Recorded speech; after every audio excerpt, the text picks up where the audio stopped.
సర్కారు ప్రతిష్టను దిగజార్చిన రెవెన్యూ అధికారులు. అసలు ప్రభుత్వ అధికారులు నాకు ఈ మధ్య వరుసగా ఈ కథనాలన్నీ చూస్తుంటే అనిపిస్తుంది. ప్రభుత్వ అధికారులు ఉంది. ప్రభుత్వం పనిచేయటానికా?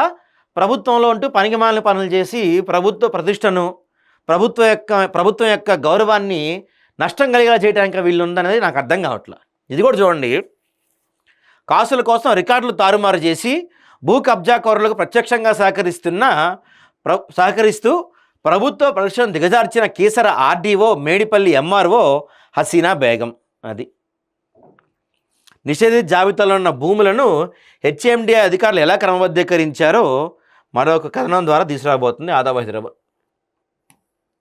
ఇక్కడ కథ ఏంటంటే, చెంగిచెర్ల సర్వే నెంబర్ 141 పార్ట్లో నకిలీ గ్రామ పంచాయతీ లేఅవుట్ను క్రమబద్ధీకరించే క్రమంలో అవినీతికి పాల్పడిన రెవెన్యూ అధికారులు 2020 సంవత్సరంలో ఆర్డీఓ నిషేధిత జాబితాలో చేర్చిన భూములకు 2025 నిరభ్యంతర పత్రాలను జారీ చేసిన నేటి ఆర్డీఓ ఎంఆర్ఓ. చూసారా, 2020లో అవి ప్రొహిబిటెడ్ ల్యాండ్లో ఉన్నాయి.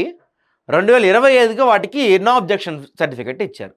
ఇది ఎలా 20లో నో ప్రొహిబిటెడ్ ల్యాండ్లో ఉన్న భూములు 25లో నో అబ్జెక్షన్ సర్టిఫికెట్ ఎలా వచ్చింది వాటికి? నకిలీ ఎన్ఓసి పత్రాలతో హెచ్ఎండి అధికారులను బురిడి కొట్టించి భూములు క్రమబద్ధీకరించుకున్న భూ కబ్జాకోరులు నిజాలు బయటికి పొక్కేసరికి ఎంఆర్ఓ చేసిన తప్పుని కప్పించుకోవడానికి తిరిగి వాటిని ప్రొహిబిషన్లో చేర్చారు. నకిలీ పత్రాలతో ఎన్ఓసి ఇచ్చారనుకోండి కబ్జాకోరులు, హెచ్ఎండి అధికారులకు ఆ మాత్రం తెలియదా ఇది నకిలీయా? ఈ సర్వే నెంబర్ చూస్తారా, ఈ సర్వే నెంబర్ ఫేక్ కదా, ఇది ప్రొహిబిటెడ్ ల్యాండ్లో ఉన్న సర్వే నెంబర్ కదా, దీనికి పర్మిషన్స్ ఎలా ఉన్నాయని చెప్పి ఆ మాత్రం బుద్ధి లేదా వాళ్ళకి?